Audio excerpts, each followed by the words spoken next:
Itu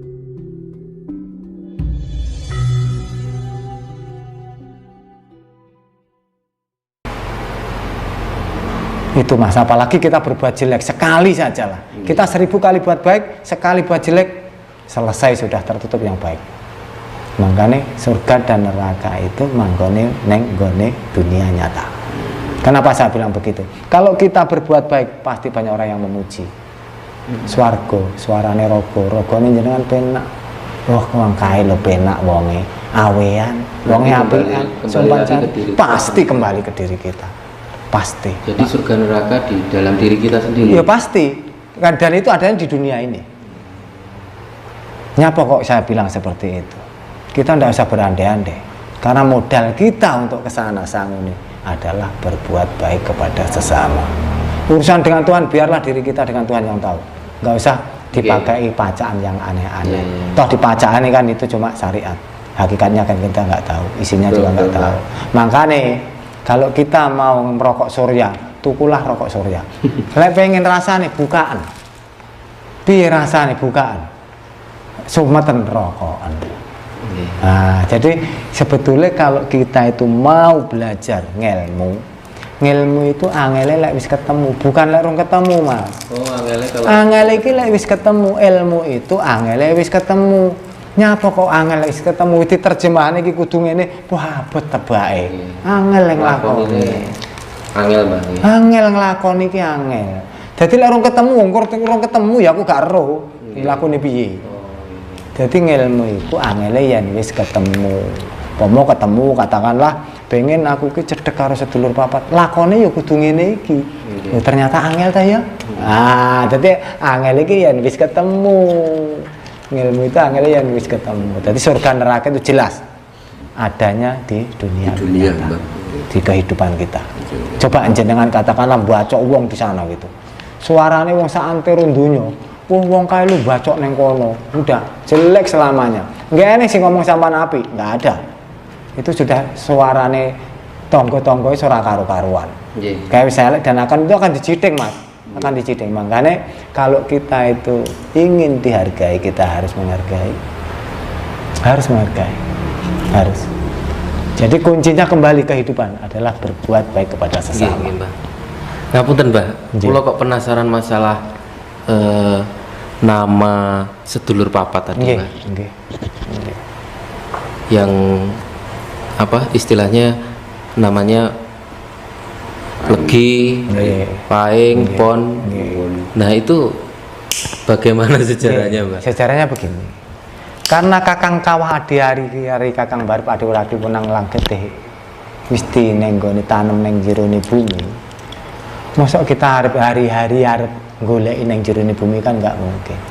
Makanya dikiaskan dengan nama Pon, Kliwon, Wage, Paing. Itu dikiaskan ke sana. Cara memanggilnya ke sana, rupanya ke sana. Makanya hitungan sampai saat iki sing tinggi ora kakang kawah hari-hari, sing tinggi mesti Pon Kliwon. Karena kenapa? Itu perwakilan dan perwujudan daripada kakang kawah hari-hari, kakang barep adi wakil punang kete lampu sering nopo ndasari bumi. Iki jelas. Jadi ini nggak pernah bisa dipisahkan nih Mas, nggak pernah. Kalau nanti sudah sampai ke titik sana, orang cuma kakang kawah hari-hari kakang barep adi wakil mboten ejo wantahe ning gone Pon Kliwon. Niku ejo wantahnya. Jadi terjadinya Pon Kliwon itu, makanya wong biyen iki mesti ngomong, awakmu kabeh ki le anake dina. Nggih napa mboten? Ya sampean dina Senin katakanlah, dina Rebo, dina Kamis. Ora ning dina zero ya ren.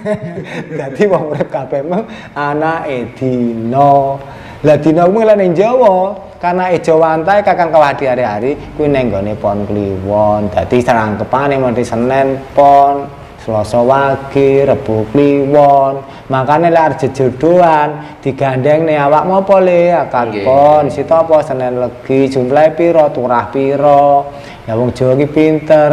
Turah siji berarti anake akeh, turah loro rezekine gedhe, turah telu cobane cilik, turah papat berarti cilokane gedhe. Itu kan unene wong Jawa hitung-hitungane iki ngono kuwi. Kita nggak usah memaksa orang untuk percaya, tapi buktikan dulu kejadiannya sing iya ambil sing ora akeh sing endi kan begitu. Nggih. Niku pengejauhantane seperti itu, Mas. Nggih, pengejauhantane seperti itu. Lanjut Kang Mas. Ini terkait dengan hakikat hari kiamat Mbak Doyo. Kan dalam persepsi ajaran itu kan bahwa hari kiamat itu digambarkan tentang bagaimana bumi ini akan dihancurkan. Bagaimana orang Jawa memaknai tentang kiamat? Ngeten nih Mas. Kiamat itu adanya juga di dunia nyata. Apa toh kiamat? Kiamat dikiaskan dengan ringan dan berat. Kubro dan sugro ngeten nggih. Yang diartikan kiamat itu kan wis bubar. Kiamat itu bubar. Kiamat itu bubar. Pertama, setiap orang itu akan mengalami dua kiamat. Kiamat sing ringan jenenge wong semaput. Kan wis bar, kayak eling apa-apa. Kiamat sing ringan wong semaput. Biar wis enggak aku jiwit juga krasa dan lain sebagainya. Ya mboten sadar ya. Wong ora sadar. Wong semaput. Wong koma, wong semaput. Sing kiamat sing berat kubro, ya wong mati. Selesai. Hancur segala-galanya, putus segala-galanya. Ini artian dari kiamat. Kita nggak usah nunggu di sana. Ini dunia wis tuwek, kawin biyen ya wis tuwek. Dari dulu juga sudah tua. Jadi bagi saya pribadi kiamat itu ada dua. Yang satu ringan, yang satu berat. Yang ringan ki wong semaput atau wong koma, yang berat itu adalah orang yang sudah meninggal. Jadi setiap orang dari waktu ke waktu itu akan mengalami kiamat. Orang sangat ngenteni besok-besok, kiamat itu hari-hari ada. Ini kok Mas. Orang hidup itu kan cokro manggilingan Bang. Jadi mati hidup lagi, mati lagi hidup lagi ya. Terus ada istilah, ada persepsi bahwa orang mati itu bagaimana bisa kembali kepadanya dengan sempurna, padahal orang hidup itu kan cokro manggilingan. Bagaimana yang dimaksud dengan kembali kepadanya dan kehidupan saat kita kembali kepadanya itu seperti apa? Gitu ya. Bisa dijelaskan Mbak? Sebetulnya wong sing meninggal semua sudah sempurna. Sudah sempurna. Semua sudah sempurna.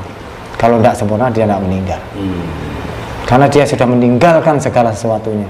Dia tidak memikirkan kereta, pesawat, nggak memikirkan. Karena memang sudah mati, sudah putus segalanya. Jadi semua yang mati itu adalah sempurna. Yang mati adalah jasadnya, raganya. Yang mati itu adalah raganya. Sukmanya itu akan tetap melayang-layang dan akan mencari kurungan yang baru. Makanya ojo kaget. Lek sok, lah kae lho anake kae lho kaya bae. Menitis ngoten Bang. Iya, karena namanya cokro manggilingan itu cara bahasa saat ini kan reinkarnasi, reinkarnasi. Dia akan selalu mencari kurungan yang baru, entah itu neng anaknya atau neng putune atau neng canggai. Makanya putune lurah suatu saat pasti ada yang jadi lurah. Pasti itu. Tinggal tunggu waktu, kapan waktu yang Tuhan izinkan dan kehendaki. Karena sukma itu akan mencari raga yang pas untuk dia, yang pas untuk dia. Siapa yang menciptakan sukma? Tuhan. Jadi akan mencari. Jadi katakanlah seperti ini, ada seorang presiden, suatu saat anaknya pasti ada yang jadi presiden, pasti itu. Tunggu waktu. Karena sukma itu akan jilmonang sopo to sing kuat tak goni. Dan rupanya ya hampir sama wis. Loh, makanya aku kok koyo cetuk bocah kae kok. Aku cetuk neng kono gitu. Memang kita itu di dunia kan ada 7 nih. Ada 7 kembaran yang neng dunia iki, ada 7 kembaran. Iya, 7 kembaran. Jadi kita itu koyo tasaroh neng Kediri kok, ora wong kae kok neng Galek. Koyo neh aku tahu kenal ya. Seperti itu. Jadi kembali Mas, bahwa orang yang meninggal itu semua sudah sempurna. Sudah sempurna.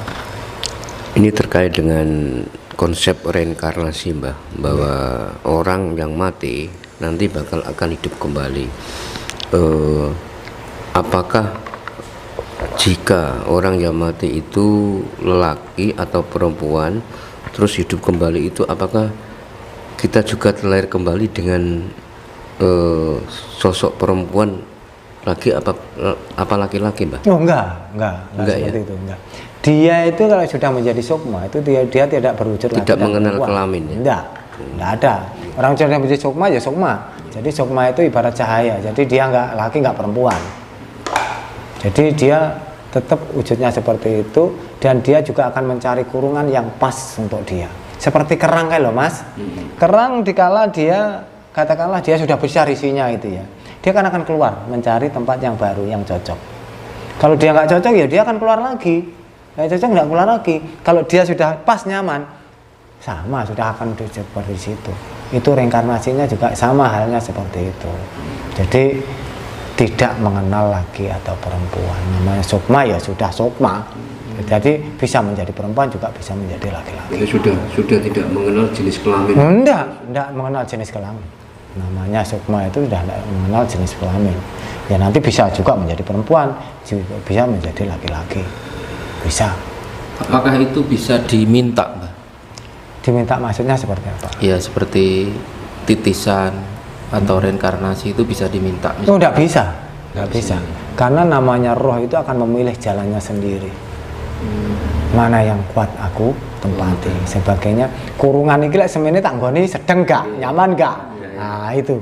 Jadi penake tembung ning kono kuwi, Mas. Dia itu nggak bisa kita minta, oh anakku ben koyo bae, gak bisa. Nggak bisa. Tuhan yang mengatur semuanya, karena roh akan memilih kurungannya sendiri. Niku. Nggih. Tujuan orang hidup di dunia itu bagaimana untuk mendapatkan kebahagiaan hidup, gitu, Mbak.